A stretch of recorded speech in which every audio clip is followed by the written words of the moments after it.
I kind of feel like you have a kind of a duty to do the best that you can to help the world, and that doesn't mean necessarily going and giving it all to charity and whatever else, but doing if there's something that you think that you are competent at and doing it well, that plays this part in this, amazing kind of capitalist, democratic exercise that we have. If I could just go and manage my own money and wouldn't really impact anyone else. I think you have kind of a duty to do the best that you can to play your part in the world.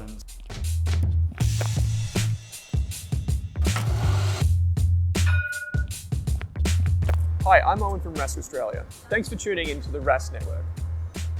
Before we get to today's show, there are a few things we have to go over. Firstly, what you're about to hear and see is limited to general information only. It's not personal financial advice like you get from a financial planner. Also, it's important to remember that past performance is not indicative of future performance. That means that anything that's happened in the past, or we say today, is not necessarily going to reflect what happens in the future. Lastly, please consider that any of the guests or myself are featuring on this program may have a financial interest in some of the products or shares mentioned. That's enough from me. I hope you enjoyed today's program. Matt, thanks for joining me on the show. Thanks very much. Very happy to be here. Very excited. Yeah, I love the positive energy. You and I have been talking about doing this for a long time. A long time, yeah. I've listened to a lot of the podcasts. Obviously a big fan of yours. So yeah, very keen to join you. Yeah, you have so many insights that probably you and I or others in our circles talk about a lot, but yeah, many of those things will be new to the people that are listening to this or watching. As you know, what I usually do is understand more about you and your motivation for money and investing. And the best way to do that is to kind of track your journey to where you are now. So why don't we just go back to the beginning, just trying to understand early influences towards money, mentors, that type of thing, and just set the scene for who you are today. Yeah, sure. So originally from New Zealand, you might be able to tell from the accent, I'm not sure. So I grew up in Auckland, New Zealand, which is, I guess, kind of like a smaller Sydney in a lot of ways. But, it's a smaller country, so I guess it still has a bit of the vibe of being a small country, so you can still, half-hour drive, you're in the kind of country if you want to be, or in the bush. Nice. Yeah, no, just a nice place to grow up, and yeah. Yeah, great. And, we often talk about entrepreneurial streaks as young people that then go on, you see this recurring theme throughout their life. They might start something, fail something, or start something, succeed, but then they come back again and again and again. Yeah. Did you have any of that when you were growing up? Yeah, I guess kind of growing up, my parents had come from kind of poor backgrounds. Mum was raised by a single mum, and Dad was the oldest of 10 kids. Wow. And so they'd done really well. Dad got a trade and became a plumber and was kind of self-employed. So I guess I saw him operating his independent business just himself. And so that kind of a bit of a theme. And Mum was a nurse, but she also did some kind of painting and arts and crafts and go down the market and sell it. So I'd be kind of down there from a young age helping them with that. I guess it was stuff that I didn't really think about at the time, but in hindsight did kind of probably lead me to want to do something independent and that kind of thing. And I guess because of that background, we didn't have a heap of money growing up either, but I just think they managed money kind of well, and a lot of my toys went from garage sales, so we're kind of in there negotiating, trying to find bargains and all that kind of stuff. Trying to think of where that streak comes from today, and probably from those kind of things back then. Yeah. So would you say that the influences that you had were more on the saving side and less on the investing? Definitely less on the investing. I never knew investing was a thing when I was a smaller kid. Probably the first person in my family to own shares, I'd imagine. Right. Never talked about that at all.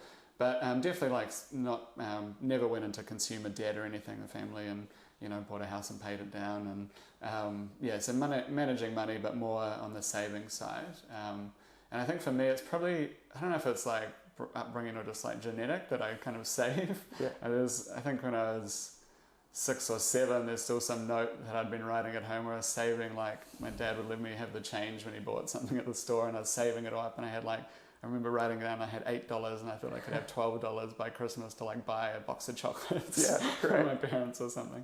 So I think that's probably just in me, I guess. Yeah. And it was kind of later that I got into investing in my teens and that. So, right. So let's jump forward to that part of your life then. So where did that spark go off? Was it something at school perhaps, or someone you met along the way?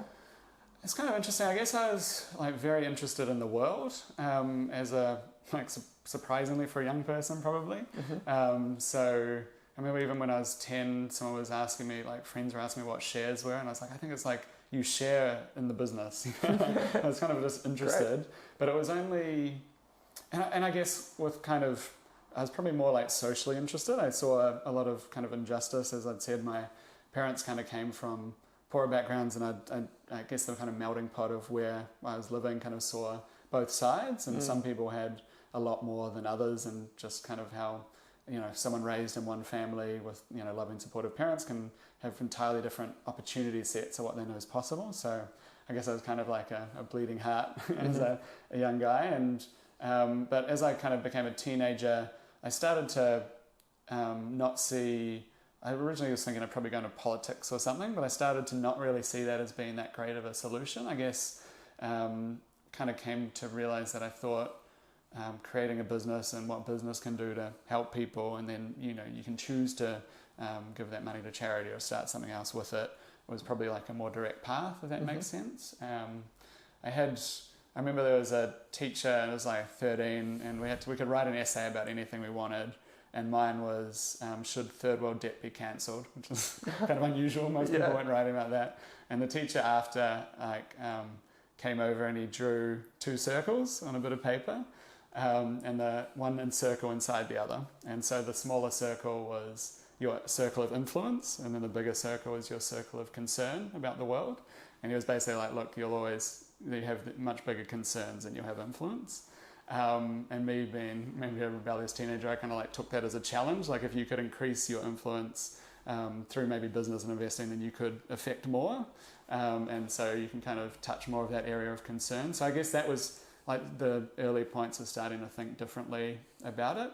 And then started reading some books when I was a teenager and whatever else, discovered this world of business and investing, and started getting a bit hooked then. That's a very powerful lesson from your teacher to have that. That's a special one. I haven't come across that in the series thus far. Yeah, it's still stuck with me a long time later. So you obviously took an interest in investing, you started reading, you were beginning to understand the power of, I imagine, things like compounding and the impact you can make or you can have with through business. Yeah. When did you buy your first share, and when did you start to put money at risk? Yeah. So I was reading the business section of the paper from like 10 or 12 or something, but I didn't really have, it was probably a few years after I bought my first share, I really discovered value investing. So first share was pretty much as soon as I turned 18, that was when I was allowed to open a brokerage account. So I've been following for a few years and thought I knew everything. And as we all do. Yeah, exactly. And some stuff when you're watching and you're like, I really like the warehouse was a big thing in New Zealand, and I thought that was going to do well, and it did do well. And just thinking, once I can do this. And so first shares when I was 18, walked down with $1,000 I'd saved and opened that account. I had a paper round from like 10 or so. So I had, I guess, decent for that age amount that I'd saved up. I was starting to look to put it to work. And I think that first experience, I was probably unlucky and lucky. So I actually did well, but I think that was probably quite unlucky because I didn't have any good process. So the first shares I bought were in a vending technology company. So vending machines, like remote operated vending machines where they'd be updated via, they ran on a mobile network. This is obviously a while ago, but that was kind of cool and new. And I just thought it was like a great business. I think I'd read some business books around like how vending machines, like you go and put them out and you just come back and collect the money, and I liked that idea. And it went up, and that was great. I ended up selling for a decent little profit. Probably later on went into bankruptcy, I think, that business. So like a couple of years later. So lucky. And then I had another bit of success and ultimately learned a few lessons because I got definitely thought I was a lot better than my process was at that time. There's this idea called the humility curve, and you're probably familiar with it. Yeah. Kind of your introduction to investing tends to become, you get these endorphins and you feel really good about it. Complexity peaks and then you come back to reality. Yeah. Some people have a good first experience. Some people jump right that curve initially. Yeah. But let's discuss now the transition from, I guess, high school and then going on to study business. Yeah. At is it the University of Auckland? University of Auckland. International business, was that it? Yeah, international business. Yeah. And why was that appealing to you? Yeah, so I guess I was kind of just interested in the world, as I'd said, and that was where I kind of saw myself going. So we had some kind of negative experiences with financial professionals in my teens as well. So someone who basically ripped off our family. And so, yeah, I guess I didn't see myself going into finance traditionally. I didn't know anyone in that world, and had kind of negative experiences with it that still get me a bit angry, as you can probably tell today. So I didn't see that as the path, even though I was super interested in finance investing. I thought I'd become a business person, and had a couple of little businesses that I started, and so I thought international business would be a good path. I was really interested in the world, as I said, and I wanted to work overseas as well. So Dad and Mum had actually, before I was born, went to Vanuatu, which is a very remote island in the Pacific. And Dad built a hospital there for a few years and lived there. It was kind of that big adventure. So I'd always wanted to have a bit of an overseas adventure as well. So that was kind of a draw card of studying that. And international business is an interesting discipline within business because it's more about strategy, and it was a lot around what we would call moats today. It was around competitive advantage, which actually was pretty useful. So I do rate that. Yeah. Okay, and then so you told me something funny, which I didn't know about you in the lead up to this.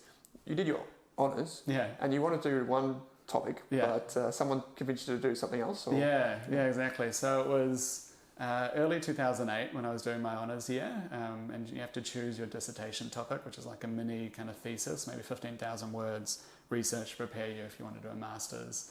And I wanted to do it on the Great Depression and how companies managed through the Great Depression and strategy. And I was basically rejected. I was told the Great Depression was too irrelevant. That's not relevant to today at all. We've solved a lot of things these days. That stuff won't happen. And that was the start of 2008 when I was having that conversation. And so instead I had to do something more recent and modern, which was the Asian financial crisis and turnaround strategy. But yeah, it's just kind of funny, if I'd left it 6 months later, that would have been the perfect timing, because I would have been finishing just at the GFC, and suddenly everyone would be super interested in this, very relevant thing. For sure. Because obviously those times can return again. So I guess the tough thing for you graduating at that time would have been, I imagine it would be quite difficult to find jobs. Yeah. So what was the first job out of uni? Yeah, so I worked my way through uni, probably 20, 30 hours a week. It started as a call centre, and then I was kind of the weekend manager of the call centre, and then towards the end managing a small team of guys there in an internet call centre. So immediately after, you're completely right, New Zealand actually had a recession. I know Australia hasn't had one in 30 years.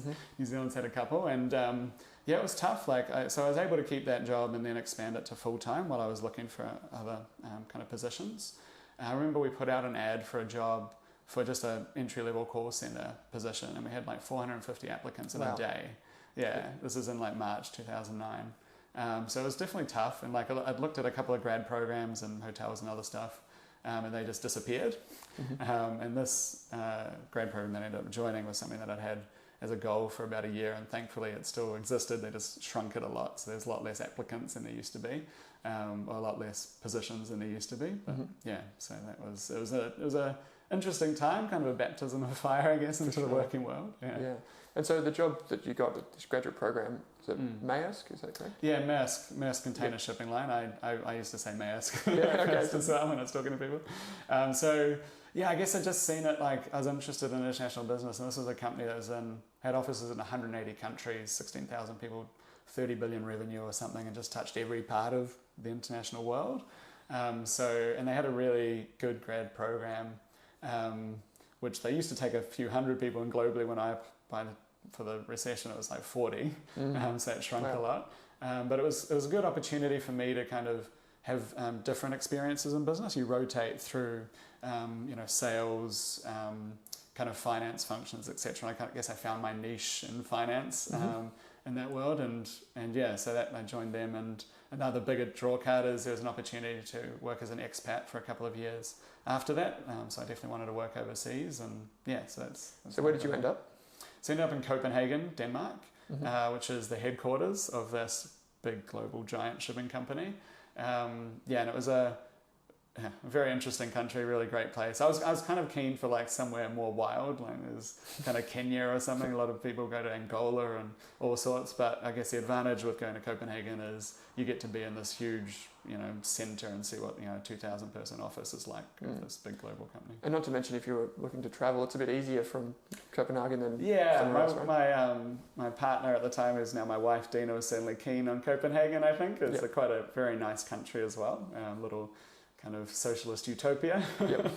So yeah. And so did you get out and travel a bit? Yeah, we did. I started studying the CFA program while I was there, so not as much as my wife would have liked, but yeah, you can catch a half-hour flight to, a lot of other countries in Europe, and $50 and you're in Paris or something. So yeah, we got to see a bit around there. So yeah, it was pretty cool. So you mentioned the CFA program.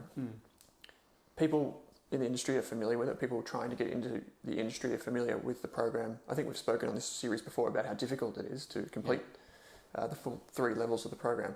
My understanding is that you completed all 3 in a row in effectively the shortest possible time anyone could do it. Yeah. So that's credit to you, fantastic. Why did you want to study the CFA? Was there, there was an end goal? I imagine moving into industry? Yeah, so I didn't realise how hard it was when I started either. I thought it was just a multiple choice. So I gave myself like 6 weeks for level 1, so that's part of what pushed it up. But I guess I'd started investing when I was 18. I had, actually a fair bit of success, bought into even what are now mining companies, mining exploration companies. Some of them did well. Eventually one did terribly, kind of like, licking my wounds for a bit. It was only sort of mid-20s, early 20s where I discovered value investing and Warren Buffett, like a lot of people reading a book about, Buffett. And so it just started kind of taking over my life a little bit. There was a couple of things in the grad program. They have like trying to find your true like meaning and purpose. And it was kind of notorious for some people ending up leaving the company a few years later because it actually was pretty good. But it did lead me to like kind of reevaluate what I was doing.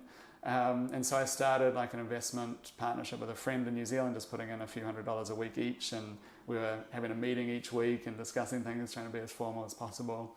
And then when I moved to Copenhagen for about 9 months, my partner couldn't come because she had to get a green card to come, being a Kiwi, and so I was just there by myself, and it really took over my life then.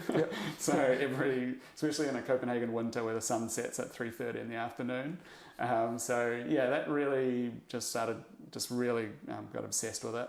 Started a Copenhagen investment club and what have you. So I was starting to think like preparing for transitioning into kind of equity research.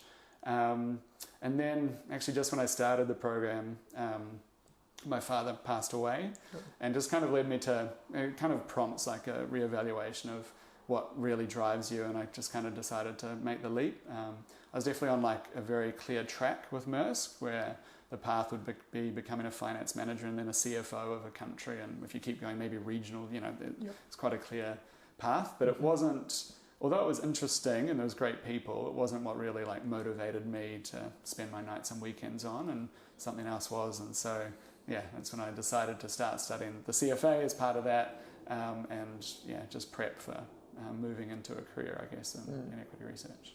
So you were in Copenhagen for a few years and then decided to come back to Australia rather than New Zealand. At this time, I believe you joined the Motley Fool. Yeah. Why Australia at that time?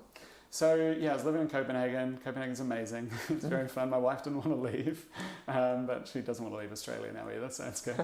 But yeah, so I started, while I was there, blogging about finance and investing, and then started writing for the Motley Fool as a freelancer, and just while also working full time. So it was like a couple of articles a week, nothing like what you guys can put out at Rask. But yeah, so writing there, and then just got an email from Joe Mager, who was setting up a service called Motley Fool Pro and looking for a research analyst, and I applied and had 3 or 4 Skype interviews, I think it was, and yeah, I was just kind of coming towards the end of my 3-year contract there, and yeah, decided to make the leap and move down, and so joined that service as a research analyst, from the inception. So, great. And you come back here to Sydney. How did you find the adjustment? The first thing I noticed was that I could hear everyone's conversations, like I could understand what people are saying around me, and it just felt like it was just kind of like, I don't know, it felt like a weird power that got switched on, because although I was learning some Danish, I couldn't understand most of what was happening. So that was probably the first kind of just reacculturation of all this noise. Yeah. But yeah, otherwise Sydney's a pretty amazing place. You know, you've got you can have a really good lifestyle here, and so we're based out by one of the beaches, and it's very peaceful. And all the time I was working on Pro was based out there, and will continue to be, trying to be as much out there, away from the noise of the city as possible. So big great. fan. So during that time working on the Motley Fool Pro, I imagine you would have honed some skills and you have some big picture takeaways. And looking from the outside, one of them for me is your focus on technology. Was that honed there? Do you think where you got that, or were you already on that path? I guess I was on the path. I think what we really looked for was definitely like enterprise software was a big part of what we did, but it was also any business that was very scalable. And so enterprise software just happens to have all of the attributes that we like, but other businesses like infant formula, A2 milk as well, that I can touch on later. But so I think that I guess I was already interested in technology, and that's part of what drew me away from shipping, for instance. It's not that type of job, it hasn't changed much, and I guess 50 years ago it changed, it probably won't change for a long time. Interested in change in technology, but then just trying to apply it and look at the economics of the business, and anything that can be super scalable. Software has zero marginal cost, can be infinitely replicated, is very sticky, has a lot of attractive qualities. So that's where I definitely got a lot of the practice. I guess my background was value, so I came from Buffett and Graham and Dodd value, but I was already, part of why I wanted to join the Motley Fool altogether was David Gardner's style of growth investing, and I thought if I go there and learn for a few years, it's kind of a funny named company and all that stuff, but I thought the investing was really high quality, and I was a client of their Australian service, so that's what I wanted to learn about, and it worked out pretty well. I think I got to understand and meet David Gardner a couple of times. So yeah, wonderful. See, the reason why I talk about technology is because I know that you have not only, I wouldn't say a passing interest, you're very passionate about themes like artificial intelligence, machine learning, those types of things. And you were at the Motley Fool, and specifically working on Motley Fool Pro for quite a few years, and it did very well. What prompted the shift away from Motley Fool? Yeah, I guess, so I left just coming up to a year ago, and it was just initially thinking that I just wanted to invest my own money, so invest family's money and my own money. And I don't know, I guess when it's similar to that draw of being independent. I guess whenever you're in a very large kind of global organization, there's certain ways that they do things, and you think that they could be done in a different way, so that's part of it. And just transitioning to kind of managing a smaller fund and being able to control that was part of what drew me in. I was originally thinking to just manage kind of something fairly small, and had a few people reach out who are interested in what I'm doing, and so that's kind of how we led to getting set up now. Yeah, I read on your blog, mattjoass.com, that you got many messages, people saying how you impacted their lives, and this kind of comes back to the impact that you were trying to have as a young person, or you were seeking to have in the future. And then people being able to give back to charity, so those types of wonderful things. As an investor, when you sit, or an investment advisor, you sit back on the side of the table, you're typing away on a computer, you don't really feel that. But I imagine you got a sense of pride. Yeah. And I think it's credit to you for helping people do that. But is that, I get the sense that that's kind of what's now brought you back around to investing bigger picture. Yeah, it is. I kind of feel like you have a kind of a duty to do the best that you can to help the world, and that doesn't mean necessarily going and giving it all to charity and whatever else, but doing if there's something that you think that you are competent at and doing it well, that plays this part in this amazing kind of capitalist democratic exercise that we have. So my dad as a plumber played his part and did a very good job for people and was a very trusted professional. There's thousands of people out there every day doing it, and I think that if I could just go and manage my own money and wouldn't really impact anyone else, and that would be fine. But yeah, we got some of the messages we got. We had an investor who had bought 2 houses for some struggling Mexican families and was looking to buy a third with the money that he had made with Pro, and yeah, we just got a lot of people how to change their lives, and they're helping other people. And I think that's something. Obviously, money's just a tool, but it allows you to do that. And yeah, I think you have kind of a duty to do the best that you can to play your part in the world. And so that's kind of what prompted me to not just stay in the lounge and manage my own money. And it's fine. Like, I know people who do that, but I often talk to them in a couple of years, and it does get a bit kind of, samey. It's not, you're not interacting, you're not growing either. The other part is just like to kind of push myself and see how much better I can get, which I think if you try and isolate too much, you probably lose that. So yeah, those things kind of prompted me to go and create Maven. Yeah, wonderful. So you mentioned the name Maven. Yeah. So what's the elevator pitch for Maven? And then I'm always keen to know how you chose the name. Yeah, absolutely.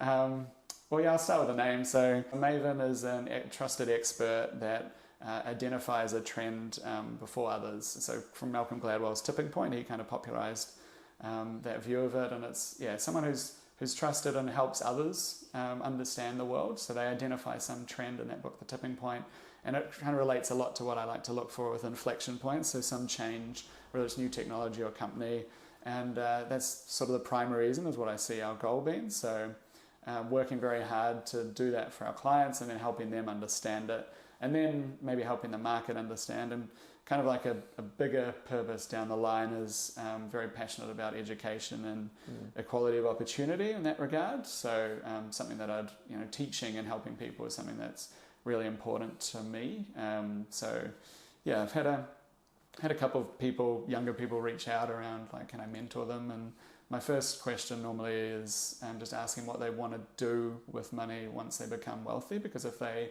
are young and very invest and do an adequate job, they will become wealthy. It's like, what will you do then? And I think a lot of people kind of forget that part. They don't think about why they're investing. So just trying to bring that to the fore, I guess. Yeah, wonderful. One of the things I really like about the people that I interview on the show is that typically they've had vast experience, whether it's in investing or outside of it.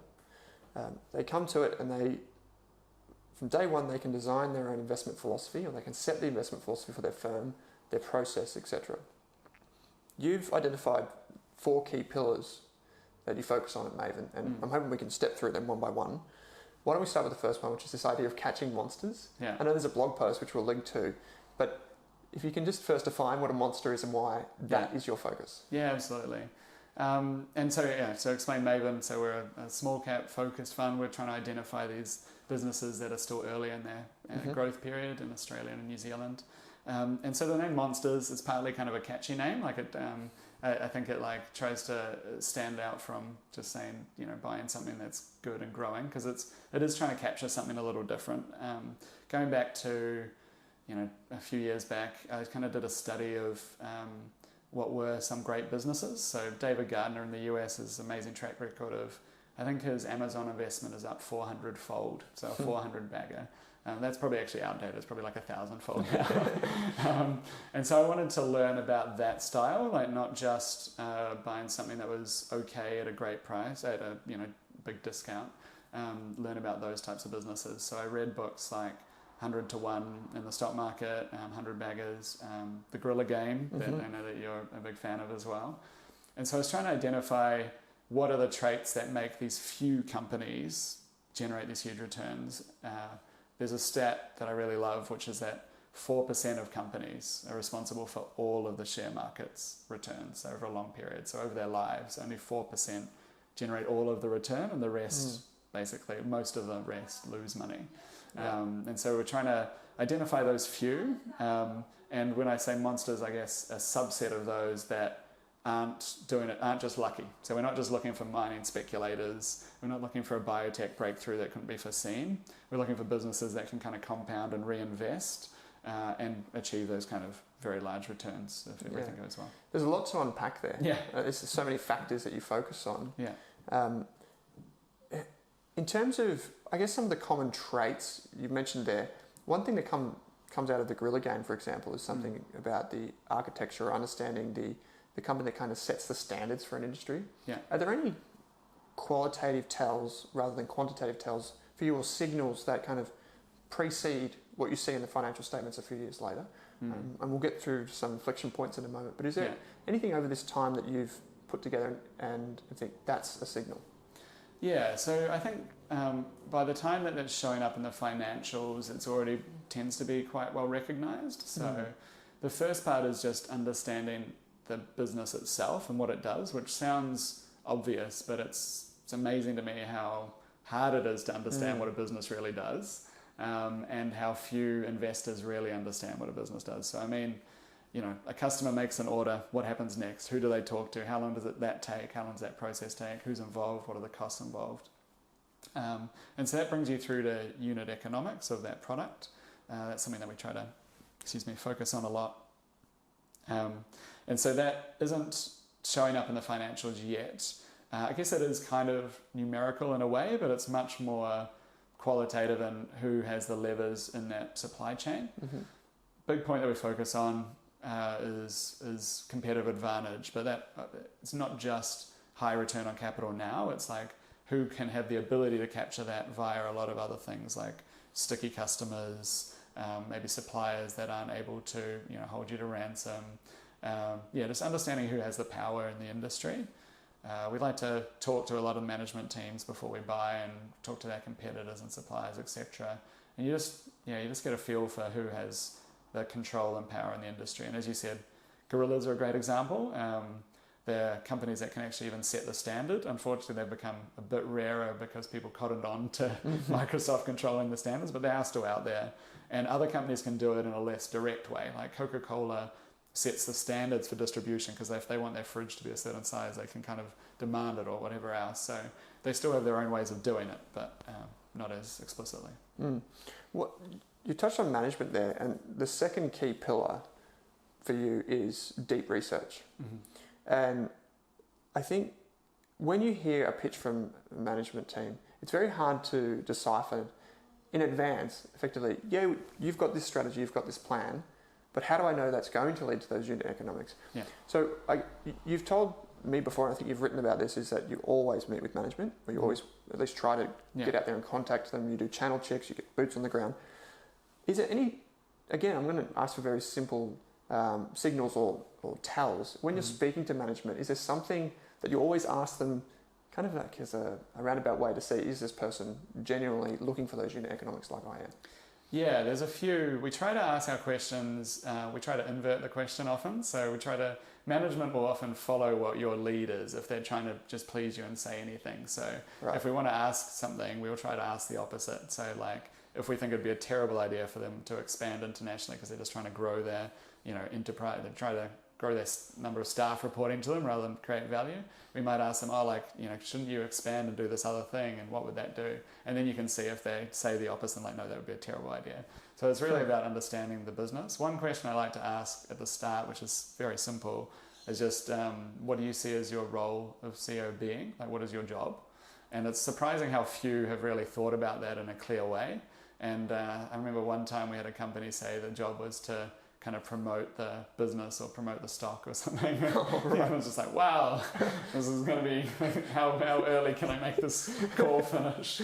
So that's one. I think just trying to dig into it in different ways, asking them about, just try to find things we can catch them out on as well. Like we try to research a lot. I don't like to meet with a company without doing anything. It's kind of a worthless meeting. I try to spend a couple of weeks on the company ideally before.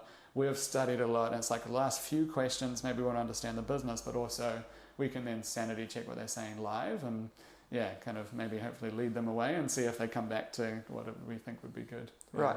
I guess a really good way to think about this from in simplistic terms is how many rocks do you think you turn over before you get to the yes answer? So Steve Johnson was on the podcast previously, and he said he starts at no and works to yes. And I think a really good way to kind of think about that is how many things do you say no to before you say yes? How many of these meetings would you have, say, every month or every year?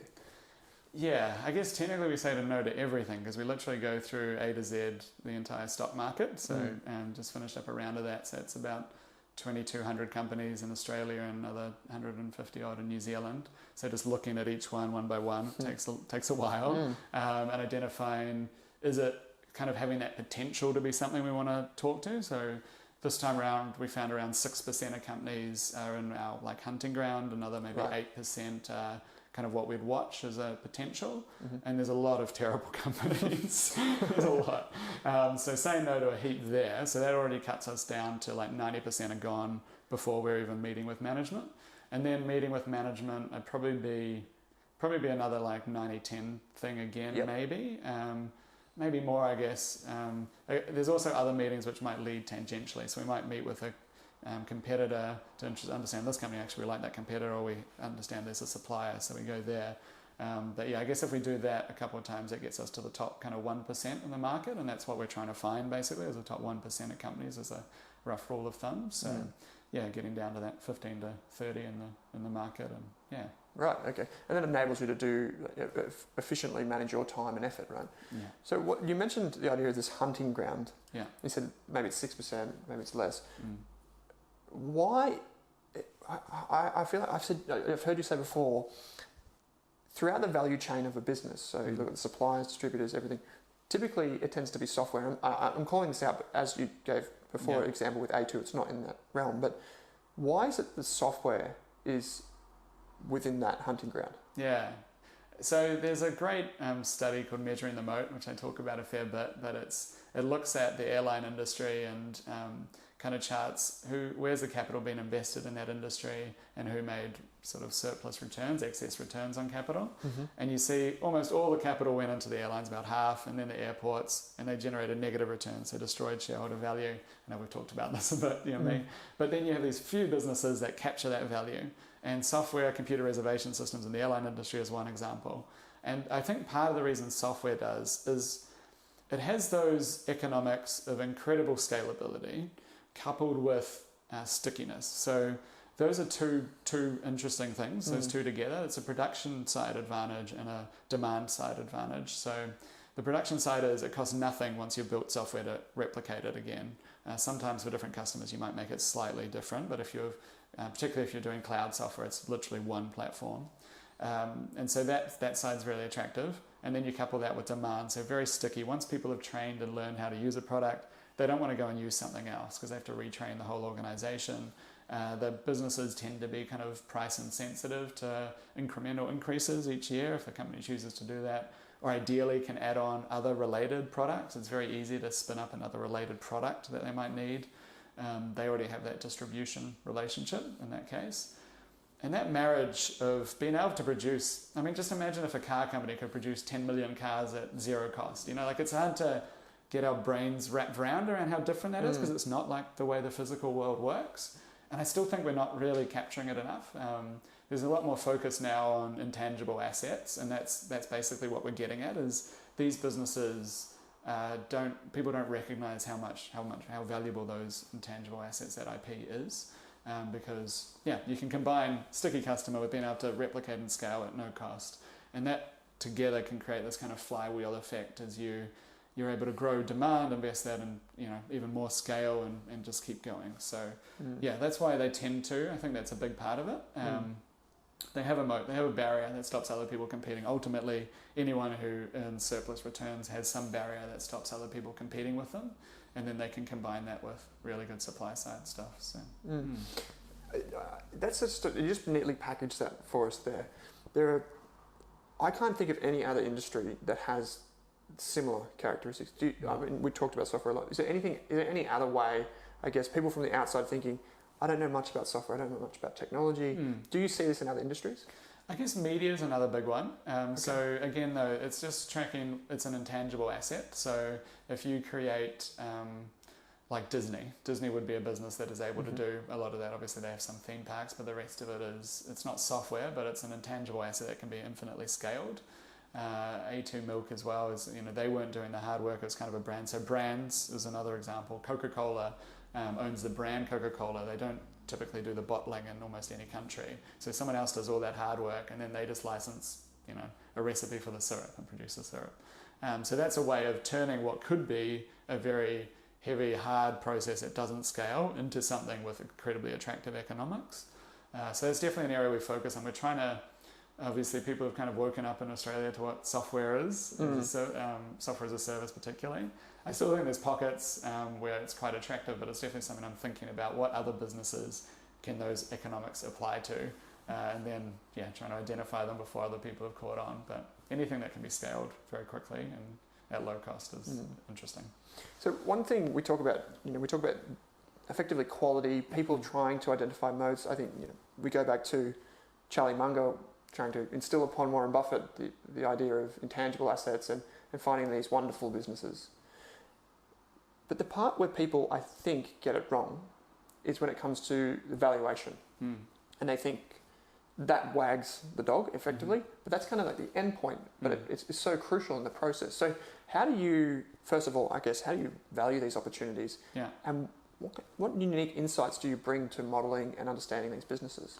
Yeah, so I think the first part is you're right. I think a lot of people, particularly value guys, they start with evaluation, and because that's what they used to. They used to look screening for companies by looking what's trading at like 8 times earnings or something. And the way that I look at companies, I don't look at all of their valuation, all that stuff I said around the 6%, is primarily understanding what the business does. So I'm interested in the business model and trying to understand that.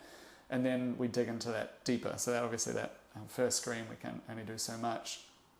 And then when we're spending research time, it's just understand the business on many different angles. You mentioned before trying to find alternative means of measuring the business. So we're trying to find that.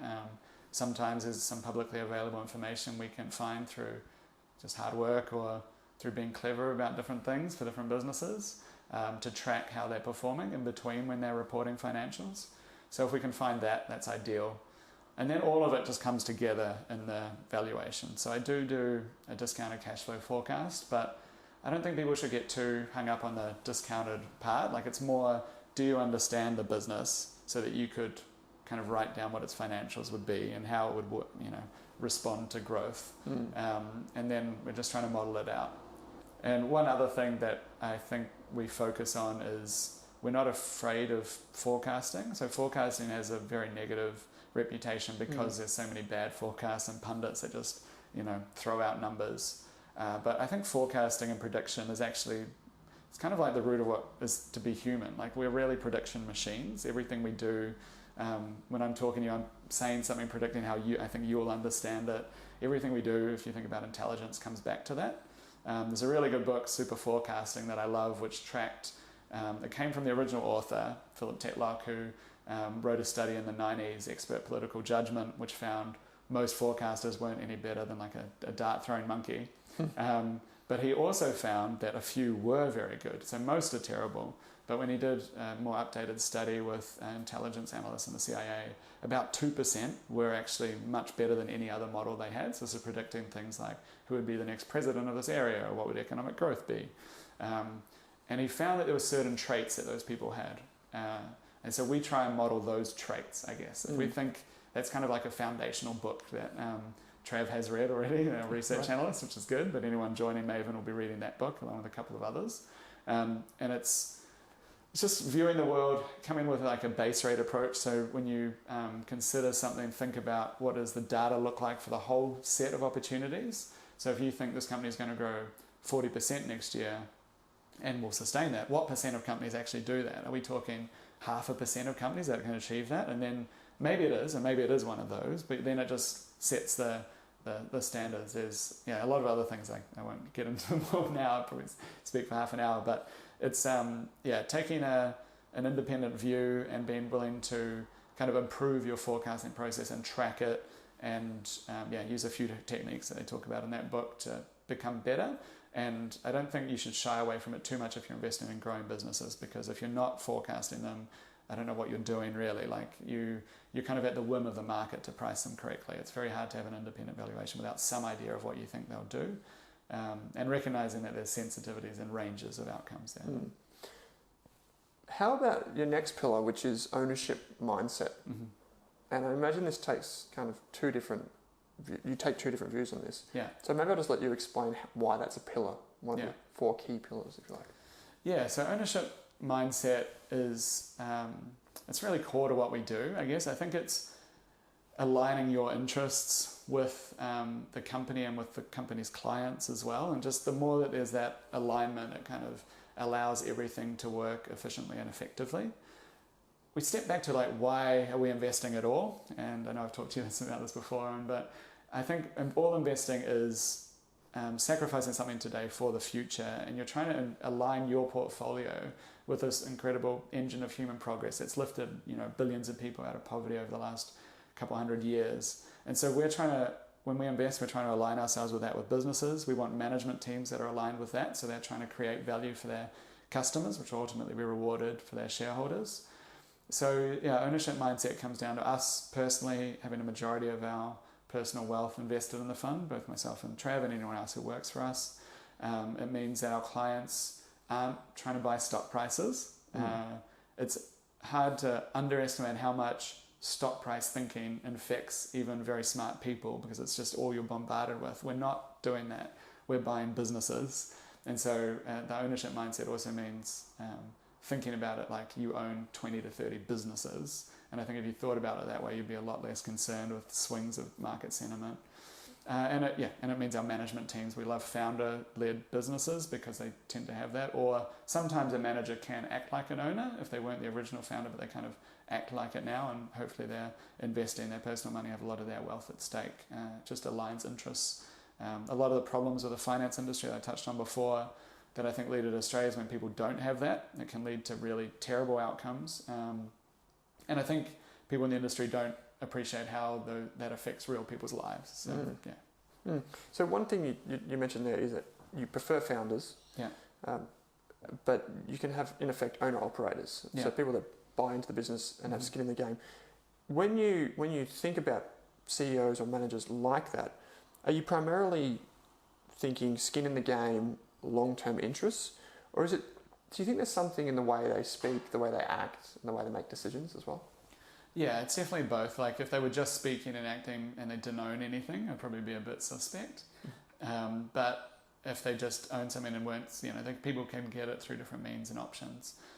A few good examples, like Daryl Abotomy at Bapcor is not the original founder, but he came and the way that he talks about that business, you can just kind of, if you meet with him, you can just kind of see it in his face, like how proud he is, and he kind of runs it similar to like a family business in a way, like a very big one where all the staff are kind of like part of the family in a way. And that sense of ownership, that if something goes wrong, people that think that way, they're not just going to go home at 5 o'clock and clock out. If there's a crisis hit, they're not going to just resign like a lot of board members at these troubled companies do. They're going to stick there because their identity is part of that business. And I think it's hard to underestimate that. Obviously with Maven, we're owned by our staff and myself. So I think that alignment just means, you're focused whenever there's trouble and whenever there's something else. Your identity's tied up in it, so you want it to succeed. The last one that you mentioned kind of overlaps a bit. The last key pillar is focusing on the client, or you, as you would say, so the client that invests with you. I think this is a really important point too, because oftentimes what fund managers signal to their clients isn't necessarily the best approach for the long term. Yeah. So how are you trying to solve that communication error? Yeah, I guess. It's a great point. I think a lot of the problems in the industry come from that misalignment. Kind of people attract hot money. You have some good period of returns, and people flow in and then they flow out. I talked to someone in the industry who said, like, we could review your fund, but then we'd decide whether small cap companies in that quarter where we want to be, and then we might move in and then might evaluate and move out. And it's like, that sounds terrible because it just means that fund manager then is thinking in quarterly terms, and this is a big problem in the industry. No one's thinking long term, so that's a big part of it. So I think a lot of our clients will have been business owners before, or they've been senior executives or professionals, and they kind of understand that they're buying businesses, they're not buying share prices. And how do we do that? I think it's just trying to emphasize it, up front on the door. That's why I put it in one of the 4 pillars. Obviously that's more around how we run the firm than just the investing process itself, but that allows us to buy companies that we think will be better in 5 or 10 years. I think rather than just next month, if you ask most fund managers, I could name you the best performing stock over the next 10 years, but at some point in that time it'll fall 80%. They would be looking at it as a potential short. They'd be saying, okay, when's it going to fall 80%? Instead of this is going to be the best over the next 10 years. So yeah, that's what we're trying to align with. Yeah, great. I'd like to shift gears now and kind of drop into some passion points for you and some really deep domain knowledge that you have and tap into that. And so the first one is inflection points. Mm-hmm. You've written about this again. I'll put a link in the show notes, but let's take listeners through the basics here. What is an inflection point? And I think you've spelled out some of the key examples. So maybe you could just provide some of them too. Yeah, absolutely. It was one that kind of came to me from experience noticing these things. So it wasn't, it was only later, looking up the word inflection points, I think that's probably the way that it fits what I've observed. Mm-hmm. So it's essentially a point in the company's life where the fundamentals of the business are going to be radically different to the past. And I say fundamentals is a really important point. It's not technical analysis or anything else. But I think those points, anytime that I'm investing actively, I'm trying to find mispricings in the market, which means someone else has done something wrong or misunderstood something. And that could be emotional, it could be they have bad process, could be they're not able to analyze this thing. And I think these points where the future is going to be very different give us that opportunity. Because you can't just look at the past financials and say, extrapolate forward because there's a big step up. So it could be a lot of different things. I mentioned in that article the example of a corporate turnaround. Obviously someone had written about it at uni and whatever else. So that's kind of my first foray into this, is coming from a value investor background. So instead of most value investors see a company that's kind of in trouble and see that they think it's undervalued and buy. And I think for me, there's a better opportunity to wait until the company's actually started turning. So a lot of people say this is a turnaround, in 6 months it's going to be great. And I like to just look for opportunities to see evidence of that happening. It comes back to forecasting. Forecasting is very good, and I think you should try to do it, but it's even better if you can just observe the world as it currently is, rather than trying to predict how it's going to be. So trying to find ways to observe that a change has already happened. So it's tipped past that inflection point, that point where the future is very different to the recent past. And then that can be a great time to invest. And it still comes back, you have to do evaluation, but it tends to be an opportunity. It's like a heuristic of a chance where a really good business can be available for a much cheaper price than you think it's worth, because the market kind of tends to extrapolate linearly. Just to step back again, I think it goes back to our brains. So we think about why is there this bias? I think it goes back to millions of years of evolution. We're not designed to think exponentially as much as we try to. Back on the African savanna plains, if we saw a lion coming at us, it wasn't going to exponentially go this way or that. It was going to run in a line. And I think that our brains don't think that well about these things. So it means that when we see a curve of recent past, we tend to just extrapolate that out. And companies that have these inflection points, the curve accelerates, and that's what we're trying to find. I think one thing is that some investors, there's so much here to unpack. For example, we could say that this is kind of the distinction between first level thinking and second level thinking, in the sense of not necessarily what you see in front of you, but what could happen. Mm-hmm. But one thing with turnarounds, and Warren Buffett's quote, turnarounds seldom turn. Yeah. But one thing about them is we perceive that there's a significant discount to intrinsic value.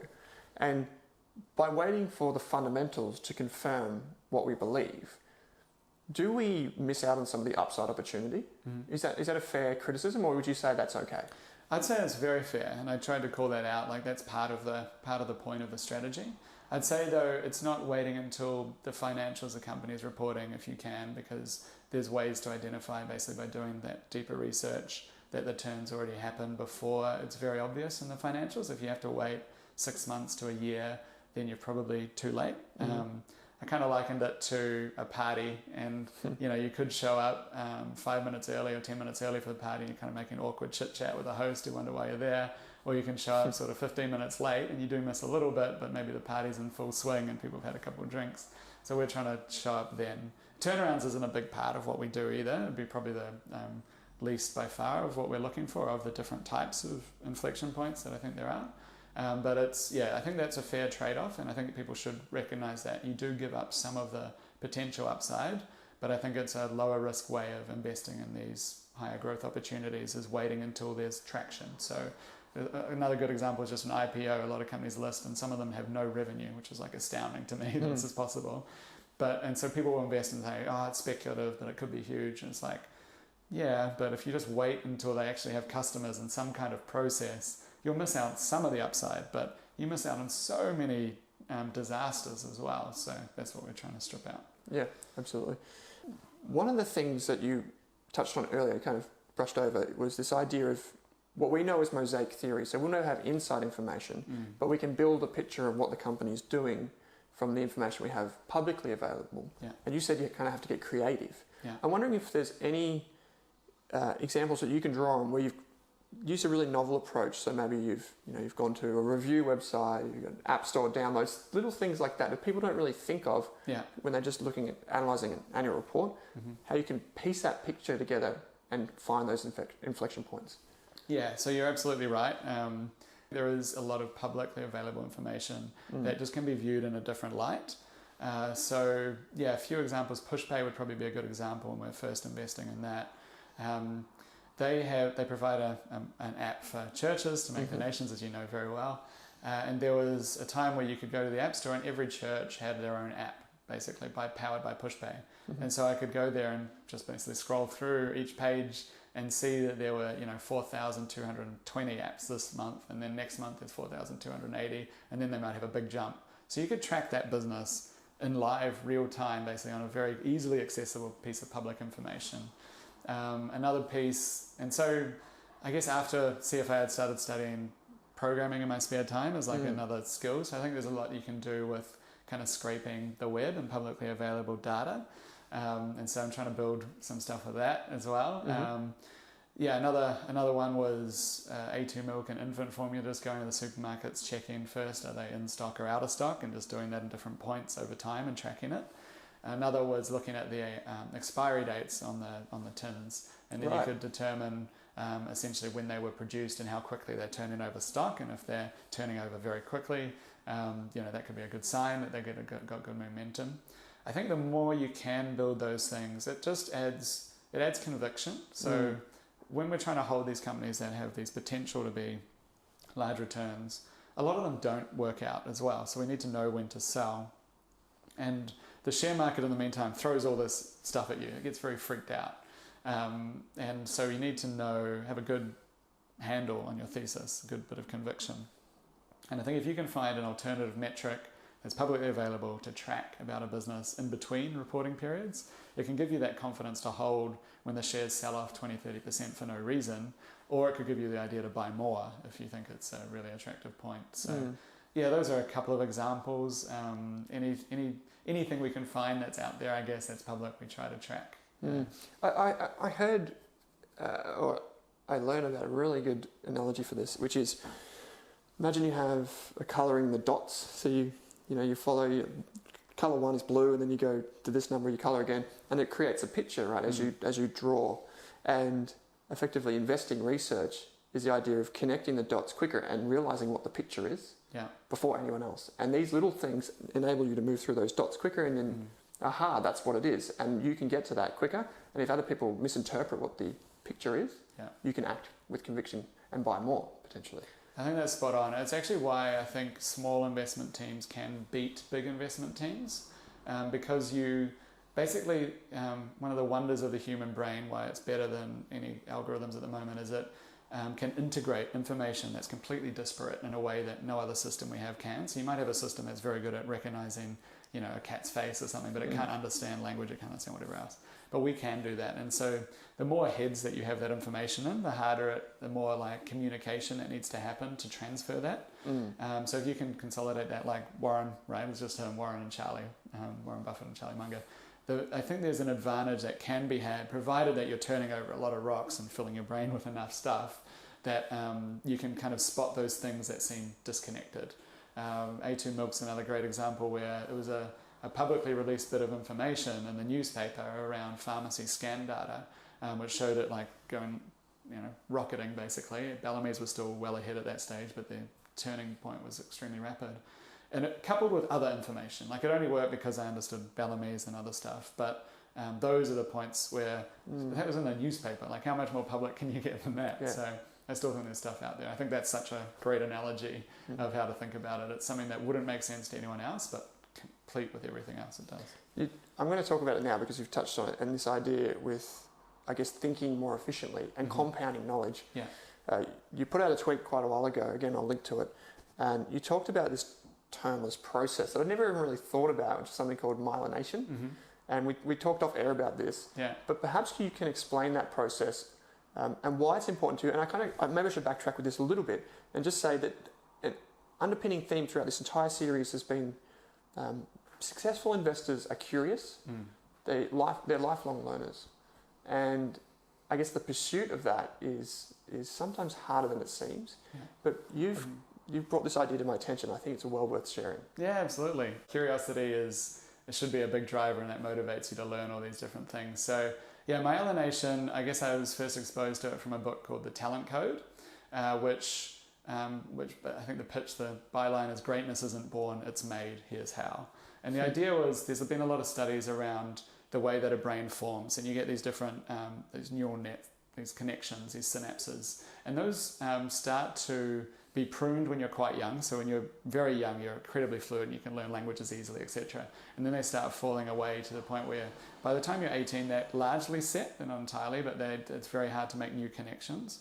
But there's this other process called myelination, which means that a particular neural pathway you might not change the networks, the roads or what have you, but you can myelinate, which is essentially insulation that wraps around that pathway and can turn it from dial-up broadband to fiber internet speed. So even though your pathway in your brain, it would be ideal if you'd done it when you were 6 years old and you have this kind, you can have this other path that's 10 times faster.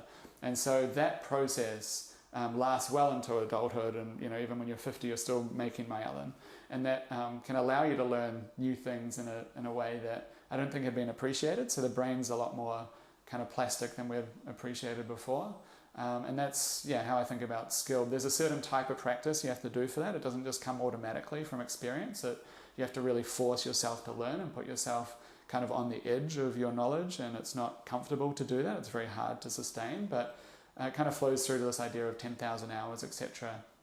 It's not 10,000 hours of just fun and playing whatever. It's 10,000 hours of trying to push yourself in that learning. And I think it's just kind of inspiring. You get a lot of people don't get into investing when they're 6 years old, right? So, but you can become very good at it and develop a lot of skill, well into your 20s, 30s, 40s. And I think it's just something that people should remember.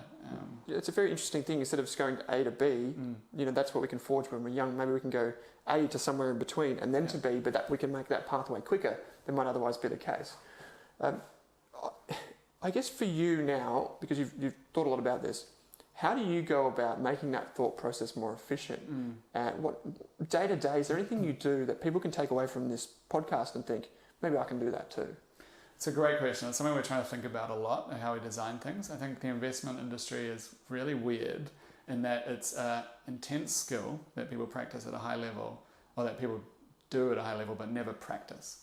So everyone just invests. No one practices investing. If you're a pro athlete in basketball, you wouldn't just go out and play once a week, right? And be like, yeah, I'm pro, I go really hard when I play. You practice that shot 10,000 times, right? So it's trying to find ways to break that down that makes sense for investing. And there's other challenges with investing where the feedback loop's a lot longer. So it's not like I can just go practice analyze a company and then I know immediately.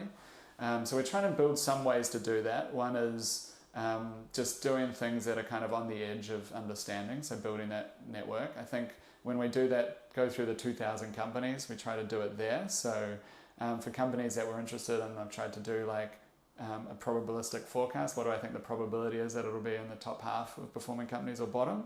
And it's just a way of going back to super forecasting, of tracking your skill and tracking your forecasting ability. So just trying to force those little things into our process. I think I've had this idea for a tool which is kind of cumbersome to build, but being able to go back and take data from 5-10 years ago and strip out any company names so you don't know what you're looking at, and try and analyze that data and to see which ones you like better. So I've done that kind of ad hoc a couple of times, and it can be really interesting.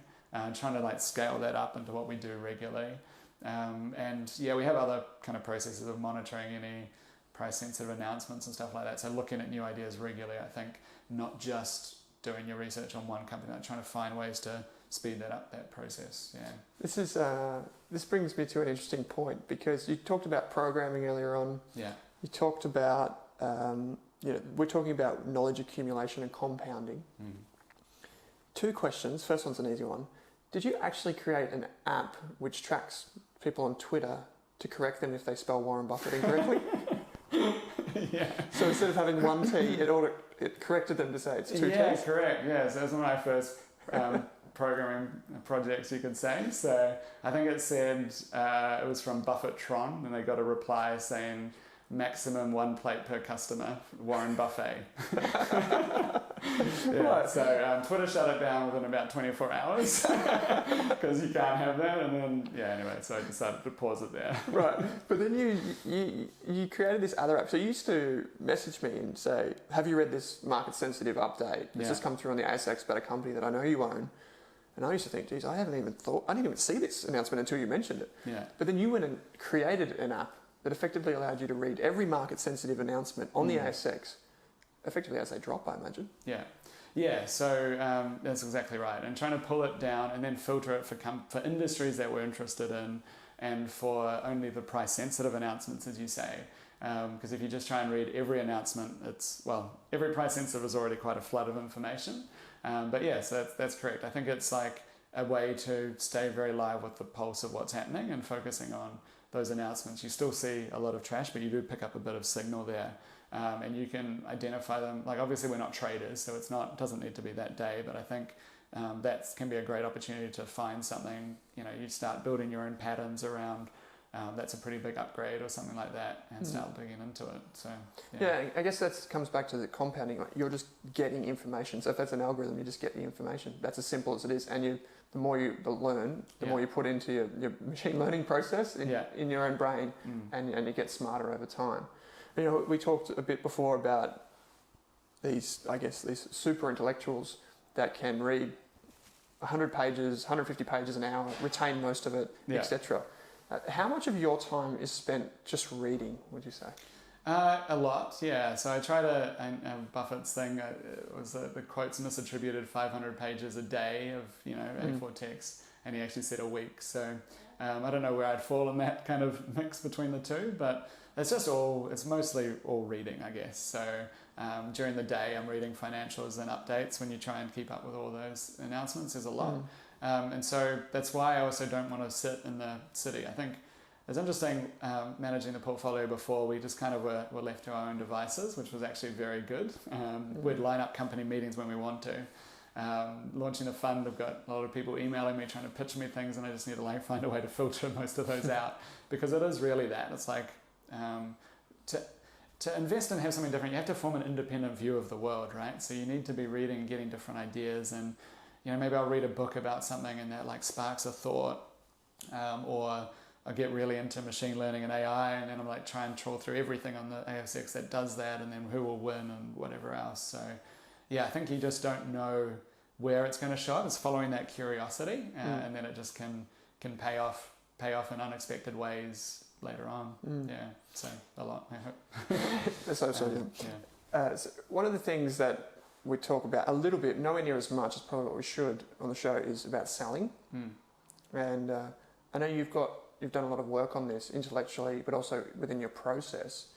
So perhaps you can break down when and why you would sell.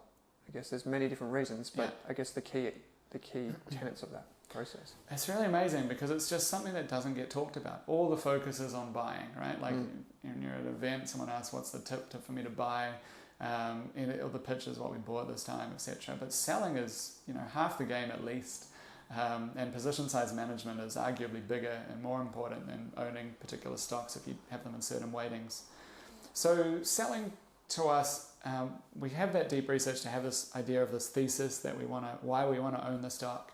And then we want to sell quickly when a thesis is broken. That's our kind of first rule. So it means constantly monitoring that, deciding before we buy, so writing it down, this is why we're buying, write a couple 1,000 words on it, why we're buying the company. And in there identifying, if this happens, we'll sell. If this happens, we'll sell. This would cause us concern. And if this happens, we're maybe not worried about it, something like that. And then tracking that and sticking to it, because it's very easy, a year down the track, something goes a bit wrong and you think, I still kind of done a lot of work on this company and they're saying it'll be okay and whatever else. So it's not easy. Like, doing that means separating the noise of the market. It also means having an idea of your thesis versus whatever the new thing that management's pitching.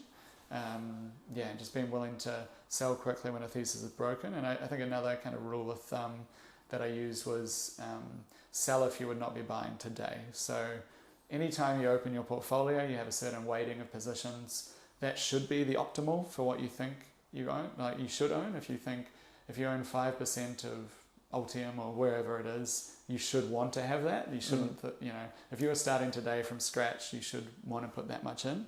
There's some trading and friction and tax and stuff. We try to generally not think about that too much, and obviously we're not hyper tuning it either. We're not saying tiny fractions every day, but I think that people get way too hung up on what they've owned it for, and it's up a lot, so I don't want to sell, and all that stuff, which just isn't rational. Like, you can't defend that, right? If you actually think about it and say, try and logically explain why you're doing that, it doesn't make sense. So I just try and that's a good rule of thumb of things to avoid. Yeah, so often people take their signals from price.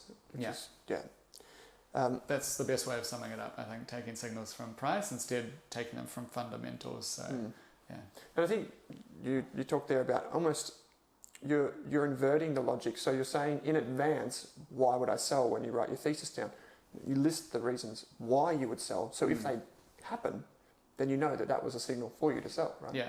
And that can be as simple as it is. Someone could take away from this episode is listen to yourself in advance, effectively. Yeah. And writing it's very easy to underrate how important writing is, because you think you know something and then you try and write 1,000 words on it and it's like, wow, I don't understand this at all, So I think I'd also advise, if people are really into it and getting kind of intermediate advanced, try just writing, maybe even just a blog, share it with your friends and family. It doesn't have to be huge, but knowing that someone else will read it kind of lifts your writing to another level as well, because they'll pick holes in it or they'll identify something that you said that's wrong. So that's something we're trying to build into our process. A lot of it will be internal, because obviously as a fund we won't be sharing everything about our everything, but we'd like to share a lot of it with our clients to the extent possible. But when a company reports, write 1,000 words on what you think about it, not just ticking a few bullet points. That adds a bit of overhead at the time for sure, but it means you've thought through enough logically that you can read it and say, this makes sense. And you expose a lot of holes that way, I think. You do, yeah. I was going to say, that's one of the great things, is when you write it down, if you then sleep on it and you come back to it the next day, you think, what did I just write? Doesn't make sense. It doesn't make any sense. Yeah. And you're fact checking your own work. And then if you put it publicly again, it's a whole different kettle of fish, and I guess lift the standards again. Yeah. So one more thing that I really want to talk to you about is this idea, automation, artificial intelligence. As I mentioned, I know it's a big, intellectual mountain that you want to climb. And I guess there's two prongs to this. How does this factor into your process? Does this impact your process in any way? And the other side is there an opportunity for you here in investing?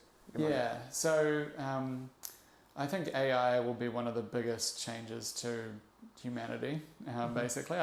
It's probably at the top of like the hype cycle at the moment, so I don't want to think that's just going to go straight. It'll probably have a crash and then come back, but when it comes back, I think it's just going to be pretty dramatic. So we are, as I said, forecasting machines. I think we are prediction machines, and machine learning and AI is just prediction at scale. And I think it'll touch everything around us. There's another book I really like called The Third Wave, around bringing the internet. They say the first wave was just building the internet, the second wave was like layers and applications like Facebook, and the third wave is bringing it into the real world, so touching everything around us. Internet of Things, but just it's hard to describe. Like augmented reality, for instance, is effectively AI and machine learning. So this is looking out in the world and it projects a map onto the world that's different for you or different for I. That's a radical change of what reality is, right? Like you and I could have literally different realities that we're both experiencing. And I think that will happen. Like there's already companies like Magic Leap and HoloLens that are doing it. They just need to keep miniaturizing it. It's already starting. And so, just a lot of these things, it's going to be a very big change. So any big change I'm super interested in. CRISPR and DNA editing is another one that I'm super interested in. It's even earlier.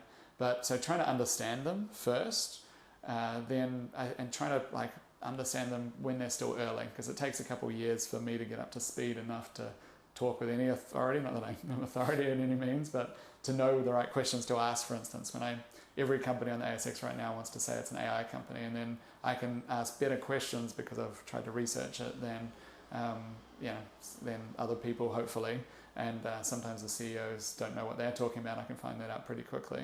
So that's huge. I think it's going to be as big, I think, as like the internet or something like that. So it's trying to find how the business models will be different as well. It's kind of like I think it'll be like a flywheel effect around learning loops for the data, who can get good quality data and speed up that interaction. I hope that I think it might be similar to SaaS in some ways, that you could have it be sold as a service, the AI prediction, rather than selling the AI, if that makes sense. So instead of selling AI to predict crop yields or to fertilize, you might have selling the service per acre of a service which uses AI to deliver that. And so the customer doesn't need to know it's AI. But so that's what I'm looking to. A lot of what we do is trying to find big companies when they're still small and early. So we look a lot at VC, venture capital work, and how they think about companies, analyze them. So I'm trying to bring that in. And yeah, to your point around using it for investing, it's actually super hard. So I've done some tutorials and whatever else around investing, build a neural net to predict, try to analyze a letter or something and see which one it is based on handwriting. Stuff like that is easy because you've got a direct mapping between the signal and the result, between the data and the accurate result you want. And in investing, there's this beautiful thing in the middle which mixes it all up, which is sentiment and prices. And so you could have some fundamental, but if you're trying to predict price, it's very hard. I think the people like Patrick O'Shaughnessy that are doing interesting things around it is not trying to predict share market stuff, but just trying to predict other fundamentals. So you find some and predict those. But it's still super early days. It's definitely not a big part of what we do now. It's something that I'm trying to continue exploring. And hopefully use some of that stuff in future. But at the moment, it's more understanding enough about it so that when someone says that they're an AI company, I get to ask, how do you train your data sets? Is it unsupervised or supervised learning? How are you annotating that? And then if they don't know any of that, maybe they're not really an AI company. Yeah, absolutely. So that kind of stuff. How about if someone was to say to you that what you do as a stock picker, quote unquote, could be automated? What would be your defense to that? I don't try to defend too much, to be honest. I'm kind of open to it if it can happen. So I'd want to be one of the guys trying to figuring that out. So I think that is one area that I'd want to explore is I have a certain set of companies that I like, and can I build something that helps to identify other companies that matches what I like, if that makes sense? So then it's still missing out a lot of stuff, but it might be able to be used as like an idea gen tool, kind of like a screen, but instead it's a neural network trained on companies that I happen to have liked in the past. So that could be one way of doing it. But I think bigger than that, it's what I felt about my process, because when you get into this stuff, it can get a bit spooky, right? You think about how many jobs could be eliminated, etc. I think it's trying to think about what things won't be easy for a computer to do or a machine learning algorithm to do, and then trying to build a lot of the moat around those, or trying to focus on those. So I mentioned integration before. I think that's still something really big. So being curious and understanding diverse topics and how they fit together is one of the harder problems in AI. And so trying to build stuff around that, and then moving away from quantitative data. So you could say, maybe what I'm doing in my strategy is like a retreat from what the machines have started taking over. But I think part of the reason a lot of traditional value investing doesn't work as well is because it's really easy to do mechanically. If something can be done mechanically, it probably should be. Like, it's more efficient for the world. It don't need to pay someone to see that P of 5 is great. And there's different pockets. Small companies are still going to be harder for that to happen and whatever else. But generally, I think if you're just relying on past financial publicly available data, it's just going to keep getting harder. And so that layers you're talking about, qualitative, meeting with management, trying to build a skill set around meeting with management, trying to build a skill set around understanding sales and marketing processes, around culture. These are things that I've tried to develop over the last few years. And I guess the last point is new areas are always going to be pretty hard for AI unless they're very similar to old areas. So AI might struggle to invest in, a new DNA company if that's a entirely different business model, if that makes sense. They won't have any data to train on. All of this stuff relies on using lots of past data to understand. And so I think that is an area we keep focusing on new industries and getting good at understanding them early, that we should be able to stay ahead of the curve. But we'll see. I'm open to it. I don't want to be too defensive. I think you can get locked down into a mode of thinking if you try to defend too much. Yeah. Okay, as we come to the back end of the conversation, Maven Funds Management, you have a website, you're on Twitter. Yeah. How should people be getting in contact with you and following along with what you and the team do? Yeah, so mavenfunds.com.au is a website where people can register their interest if they're interested there. I also write on mattjoass.com. Both of those sites have a contact form. I'm very interested in people reaching out. Also, if there's younger people interested in investing, as I said, if you have a vision, once you're successful, what you want to do with it and help other people, I'm very game to spend. I'm happy to give up some time to help people in that pursuit. So I think those reaching out on those sites. We'll put some links in the show notes for sure. Last question, Matt. If you could go back and tell a younger you one thing about money, finance, or investing, what would it be? I think kind of two quite related points, but the first is just coming back to that learning and development and how that can play out over a lifetime. So small changes that you make can make a big difference. I think I learned a lot, since I was 18. I hope I'll learn a lot more over the next 10, 20 years. So I think that coming back that you can do that a lot earlier, like just try and learn a new skill that you think you can't do now. And I guarantee if you spend like 40, 50 hours on it, you'll be better than 60, 80% of people, you can learn that. I think kind of somewhat related is that long-term view. I guess when I started out in the industry, I had, there's a lot of problems that I still see in the industry, but if you play that long-term game with long-term people, that's what I try to do, I think you can find the good people in the industry, and it starts to, you don't feel it at first, I guess. Like there's times in early business ventures where I got kind of ripped off by someone. I thought, is it, you feel that you should be good, but maybe bad people actually have an advantage. But I think over time, you start to build this network of people that you can trust. And then I only do, business and work with people that I trust. And it just becomes really rewarding. Like I don't know, it's hard to describe, but it's something I noticed later, that if you just kind of lean into that and have faith, you do the right thing, treat people well, you can have amazing things like, as I said, that person donating to charity as a result of something that we had done. So I'd say play the long game, and although it can be tempting and hard when you're trying to do that when you're young, I think it really does pay off. Wonderful advice, Matt. Thanks for joining me on the show. No worries, thanks very much. It was really a pleasure. Thank you. Wonderful. Thanks for tuning into the Rask Network. To learn more about us, head to the Rask Finance or Rask Media websites today.